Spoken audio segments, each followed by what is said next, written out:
Welcome to the How to Be an Author in Australia podcast. This is a podcast for writers who want to become published authors. We promise to go behind the scenes in the book industry, talking to people who love books just as much as we do. I'm Georgia Richter, and this is my co-host, Claire Miller. Hey, Georgia.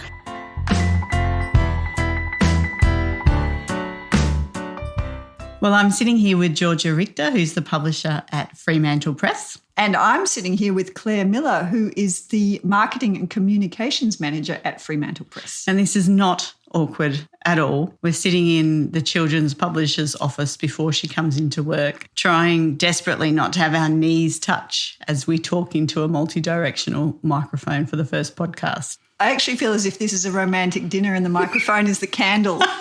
This is what it puts me in mind of. But I think that's a good beginning because this is a podcast about collaborating closely with people, wouldn't you say?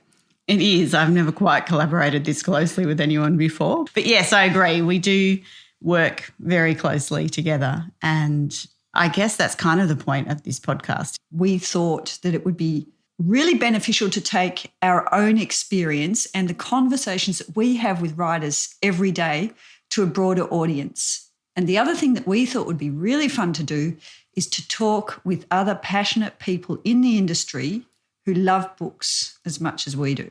We're not going to give you a how to write lesson. I think there's lots of podcasts out there that do that.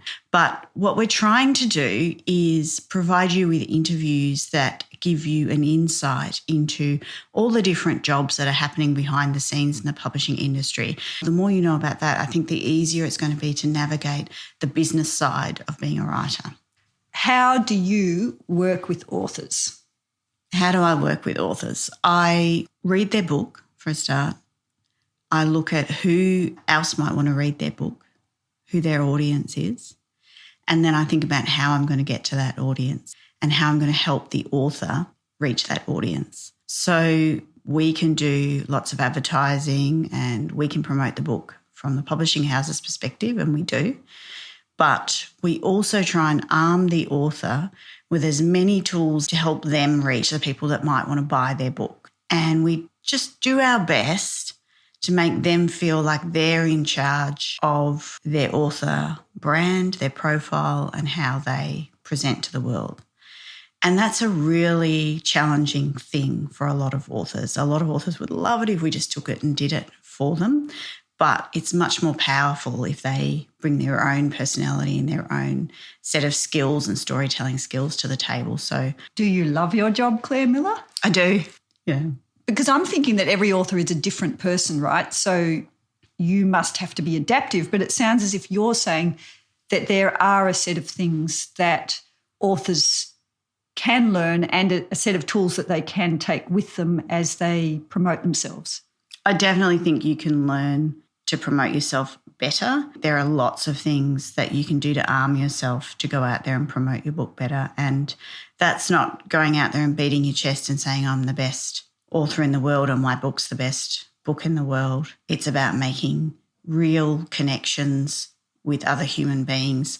It's really similar to what you do in your book. You're trying to write a story that people enjoy reading and that people relate to. And it's exactly the same when you're doing your marketing communications. You're trying to create connection and empathy and a sense of solidarity between yourself and other people.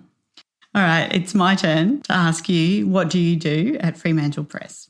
On my business card, it says I am publisher. In reality, what that means is that I look at all the manuscripts that come in for fiction and for narrative non-fiction and for poetry titles, and I select what I am excited by and that I think will work on our list. I contract those writers and I more often than not also work with them as their editor in bringing their books to publication. In a past life, I have been a creative writing teacher and I've also taught editing and so forth. And I have this great love of teaching and learning and looking at manuscripts from all angles. And one of the really satisfying things about my job is talking to new writers and writers who have questions about the process and who have questions about how does one go from being a writer to being an author. And the thing that I'm really excited about with this podcast is the chance to have those conversations with a much wider audience.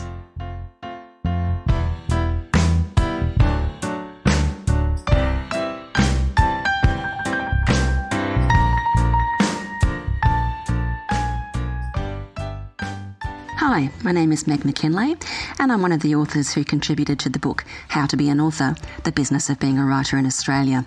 My most recent book is Bella and the Voyaging House. Today, I'm providing you with my best tip for aspiring writers, and it's this. No matter how long or winding or potholed your path to publication is, try to stay connected to the reason you set out in the first place. And if you're not sure what that reason is, try and work it out. Have a frank conversation with yourself, because it's important to keep that front of mind so you can keep the faith and so you can make decisions about deviations that might present themselves along the way. Do you want to get to publication, just publication at all costs, or is it about a particular book, a particular kind of book, some deep expression of yourself, something, a voice or an idea? Being clear-sighted about what you want and why will help you to navigate this path with purpose and possibly even patience, and you are likely to need both. So give that some serious thought and good luck.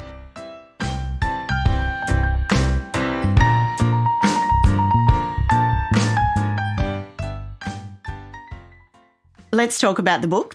It's called How to Be an Author, The Business of Being a Writer in Australia. It treats being an author a bit like a small business. It's the kind of manual you want by your side when you want to become a published author, I reckon. I also like the fact that it's not just one voice talking, because we did invite a whole bunch of authors to contribute as well. So not only do you get the publisher's advice and the creative writing teacher's advice, but you get to hear from authors as well. My very favourite question that I put to writers was, what do you know now about being a writer that you wish you'd known before? Yeah, I also really love Deborah Hunn's advice about starting a writing group and finding your kind of writing tribe or your posse. I thought that was really amazing as well, those tips. And look, speaking of posses, Claire, the other thing that writers can do is to join our Facebook group, which is called How to Be an Author in Australia, for a chance to chat with the contributors to this book and to each other. And I've actually invited some of the people that contributed to the book to be guest moderators. So each month it'll be a different topic, and then you'll have an amazing author there to kind of pick the brains of. Brain picking recommended on the Facebook group. I was worried because you just ended a sentence with a preposition there. I saw your alarm exactly. and picked it up. Nice work. Look, the other thing that I'm really looking forward to in this podcast is zooming up the Comma Chameleon. I did see her in the office earlier, and I understand she's prepared a little quiz for us, something quirky that she's cooked up in her exacting brain. From brain picking to brain freezing for me, I think. I'm absolutely terrified about this quiz that she's got together. I'm already kind of scared of her because each time I put marketing copy her way, she gives me a very strong semi-colonoscopy as well. Well, look, aside from the Comma Chameleon, shall we have a chat about who our first guest for this podcast is? Yeah, I thought it would be good to talk to a book designer about what they do when they design a cover. It's something that authors ask us about a lot, and it's something that they often have really strong opinions about as well. Well, so I've got to ask what you think of the saying, you can't judge a book by its cover. You can. The book cover is your biggest marketing tool, and I think you should be able to judge the contents of your book from the cover. And I think it should signify to booksellers where they're going to put that book on the shelf, and to readers what kind of book it is. And, of course, it just has to be so attractive that people can't resist picking it up. Actually, the book that we've been working on right now is a great example of what we have to do and what we have to go through. And, of course, as you know, I'm talking about the design for our collection of essays, Women of a Certain Rage, in which women talk about the kinds of things that make them angry. So it's a great collection, but can you remember how many designs that Nada did for us? It's like dozens, like we couldn't fit them in a bulldog clip. Dozens. I think that's right. So it looks like a box full. Poor Nada. It was an easy box full. I think now's a great time to get Nada on Zoom so we can ask her how working on this brief was from her perspective. Sounds good.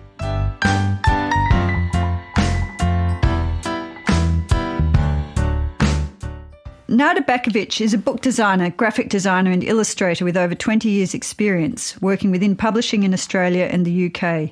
She now runs her own business in Sydney, freelancing for a variety of publishers. Hello, Nada. Hi, how are you? Welcome. We just wanted to start by getting the enraged elephant out of the room and talk about women of a certain rage, because that cover Oh, look at you rolling your eyes.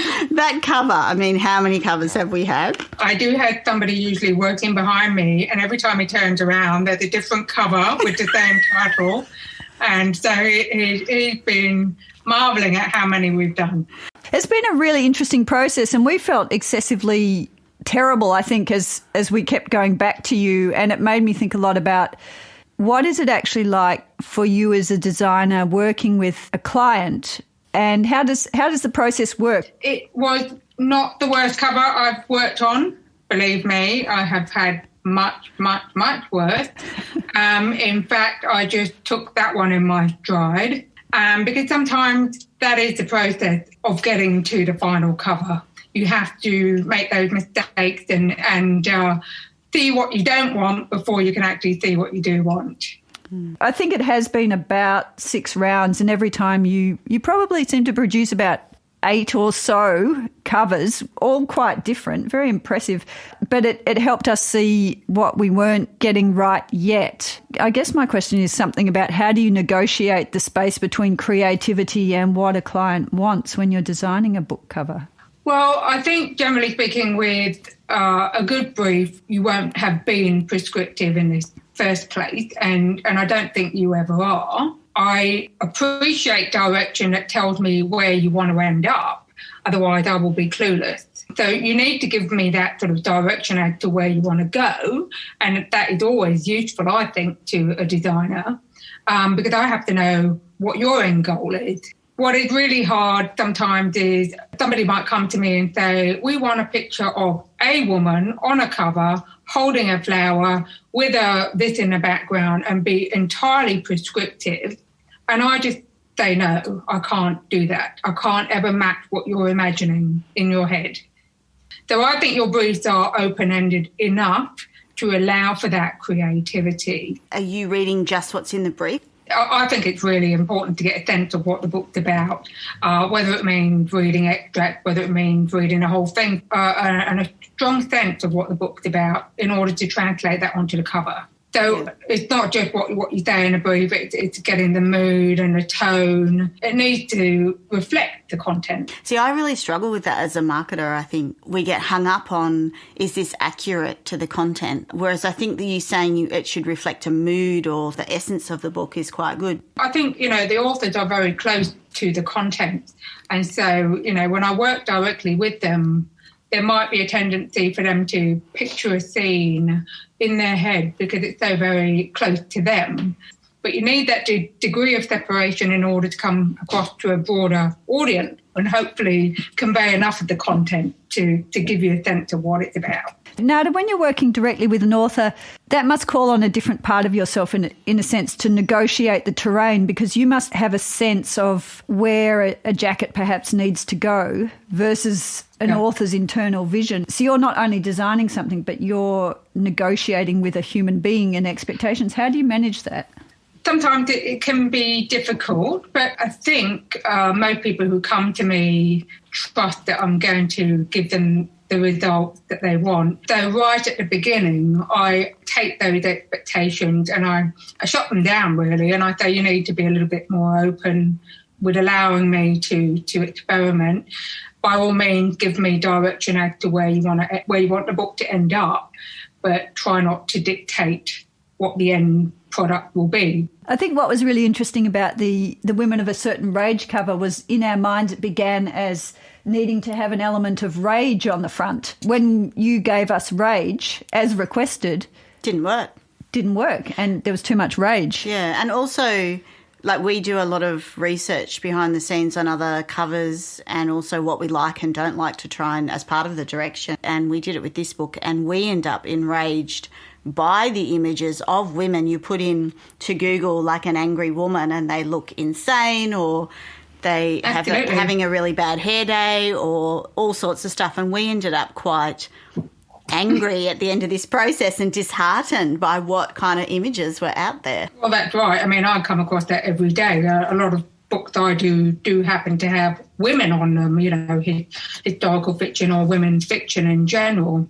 And so I had to research a lot of images of women and I get crazy at how few of them have clothes on when I'm trying to research for a normal-looking woman to put on a cover. Yeah. So there's all kinds of stereotypes out there, yeah, for sure. So many headless women. Yes. It's like we want to put a woman on. We don't want to be too defined about who the woman is, so we'll just take the head out. So better not to have a woman at all, perhaps, yeah. Do you keep an eye on who's designing what around you? I think I probably absorb most of my inspiration from all sorts of things. It's not just books. You know, those trends tend to follow along in mainstream design as well. I think it's important to know what's going on, but not necessarily to be dictated to by what's going on, and to keep trying to create the best possible cover for that particular book. How did it work when you were at Allen and Unwin? Very similar. The processes were more or less the same, and I think they probably would be across the board. When it comes to self-publishers, they usually get a bunch of friends to comment, which may or may not be useful unless they're in the right cross-section of people that you need to have the opinion from. So, Nada, thinking about an author, if you're thinking about a self-published author, what would be your advice to them as a book designer? To really understand what they are trying to achieve, to not be prescriptive about the outcome. So when I say what they're trying to achieve, I think they need to be thinking about where does their book sit among others in the marketplace? Who are they comparable to? I do suggest they look at other book covers. I also suggest that they don't limit picture research to just low-cost images, because that can be quite stifling. But I think the clearest thing they need to have is a good brief, and I'm always happy to help them work on that brief, and I try to give them guidance as to what I need to know in order to give them the best outcome. And do you go into bookstores and start face-outing your designs? I look at other people's stuff, to be honest. I don't like doing my own stuff. It's a bit like looking at watching yourself on TV. But I love browsing bookshops, yes, of course. And I'm looking at the surfaces and the finishes and the colours and. So in your view, what are the sort of elements of a successful cover? When you look at one, you think, oh, that's working. Why? What are those elements that work? At the end of the day, what's going to work it's going to be the appeal. We're all trying to make people pick it up. It's got to be attractive. It should kind of evoke some sort of emotion, I think, a response that would entice you to buy it. The right tone and the right message to match the contents. And, we all say we shouldn't judge a book by its cover, but we all do, of course. And that's exactly what we're trying to do. We're trying to make you interested in this book. And possibly it's something that you wouldn't mind putting on your wall, like as a showpiece, as a piece of art. It's interesting, though. I think sometimes when I'm seeing a range coming through from a designer, the ones that work have a certain kind of energy as well. So I'm thinking of something like Small Steps, the Physio in Ethiopia memoir that you did for us. And the jacket that worked, eventually you put literally small steps on the cover and they led up to some feet. So we were looking up to feet, whereas in other versions of what you'd done, we were looking across at or down at feet.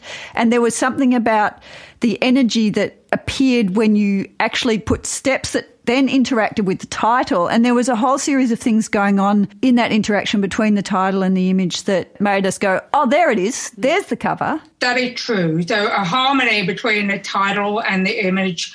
The image needs to complement the type and not compete with it, to create an overall harmony there as well. And I tend to try and step away from it a little bit to be quite instinctive about how I respond to what's working, what's not.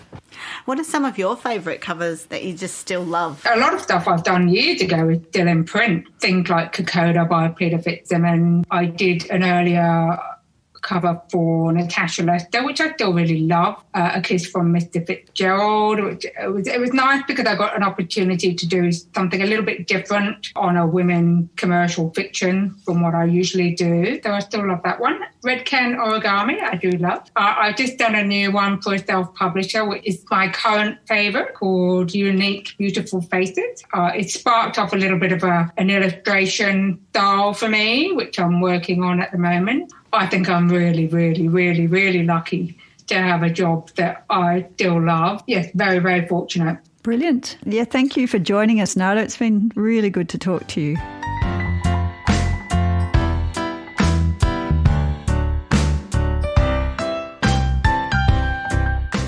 That was great talking to Nada. I just love hearing about the process from her side of the fence. Yeah, look, as a word person, I can't believe how much visual creativity and stamina that a designer needs to keep coming up with such variety. What's that music? Claire, I think it means that it's time for the Comma Chameleon. What foul facts do you think that she's hoovered up from the editor's cutting room floor? Well, I think that before we find out, and I am quite terrified, I think that we better clarify that the Comma Chameleon is Armelle Davies, who is our editor at Fremantle Press. Welcome to the podcast, Armelle. Hello, thank you. I've been waiting for this quiz. No one's allowed me to prepare, and, and I'm quite worried. Tell it, what is it about? All right.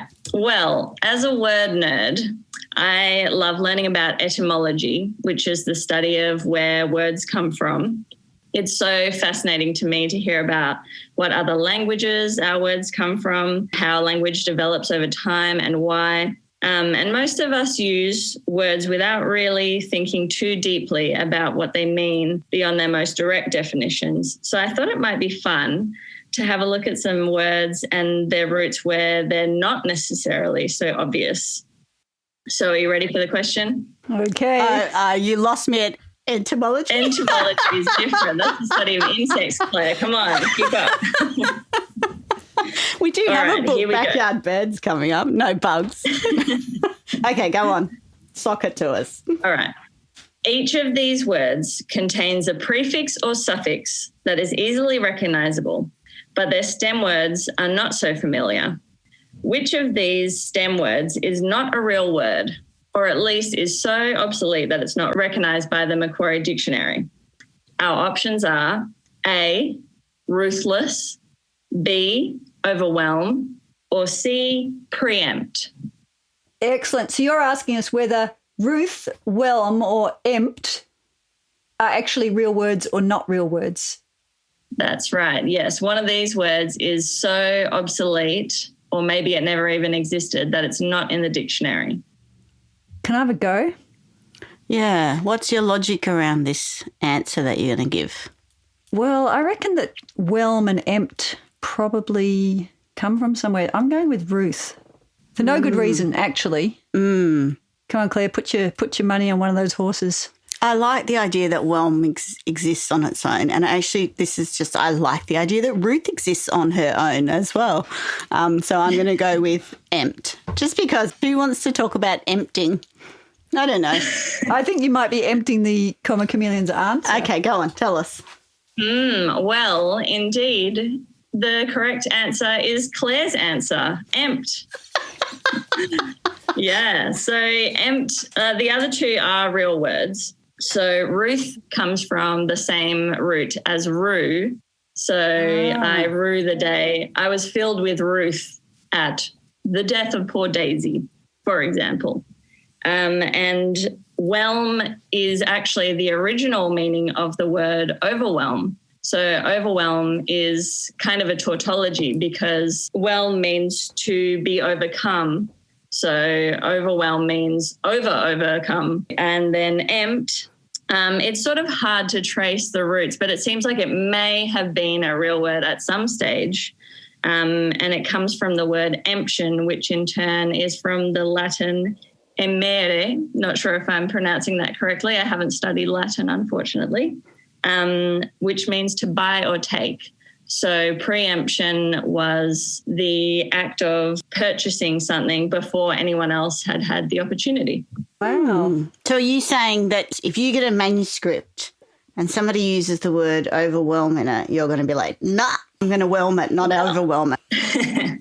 Well, you see, this is all part of being the comma chameleon, because the word overwhelm actually overtook the popularity of whelm in common usage.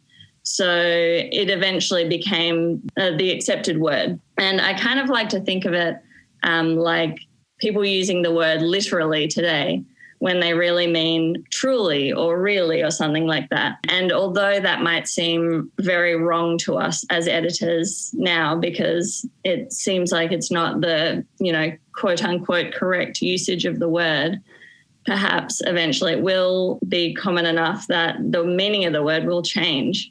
And as editors, we have to accept those changes because language changes its colours over time, just like a chameleon. Is there like an era, like if someone's writing historical fiction, is there like an era where somebody should use the word whelm? For me and Georgia, one of our favourite tools for editing is Google's Ngram Viewer, which tracks the usage of words over time.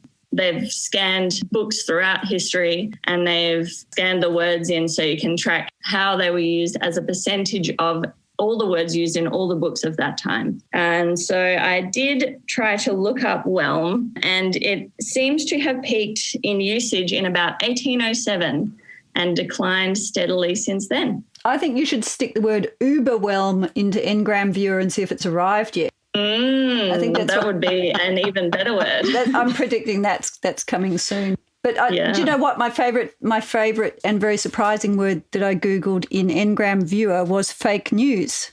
Oh. So you would think, well, what I thought I would see was a flat line and then a recent spike, right? But there was, in fact, a spike around the time and just after the Second World War as well, when fake news was being used a lot in literature, books, etc. I guess it just shows that in times of crisis, it's bandied about. I like actually, Comma Chameleon, how you've just exposed the two sides of the editorial nature as well, that an editor has to sort of lean into language and be quite loose at the same time as being exacting. Yeah, it's a fine line, and it means that as an editor, you really can't sort of rest on your laurels. You have to keep up to date with how language use is changing all the time. Thanks, Comma Chameleon, for putting the relevance back into obsolescence. Oh, thank you very much. Are you keeping score? Because I'm just going to say again that 1-0, Yeah, we definitely will keep track of that for next time. I'm counting on you, Georgia. She's emptying her next victory, but I'm going to be really Ruth next time round. Well, we look forward to that. See you, Comma. Bye. See ya.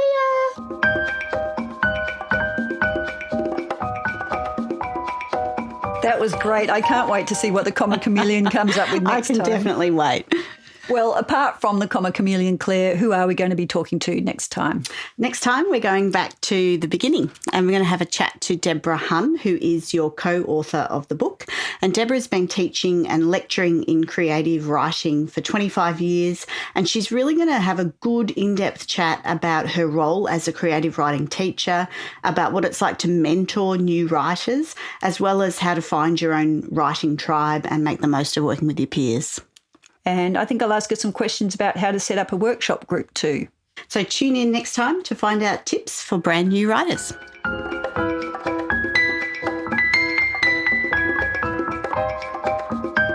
It was great to have you with us today on the How to Be an Author podcast. Don't forget to subscribe on your favourite app so you never miss an episode.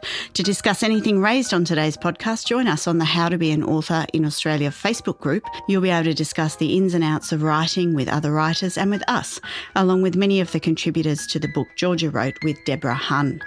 How to Be an Author, the Business of Being a Writer in Australia is available from fremantlepress.com.au and at all good bookstores. See you next time.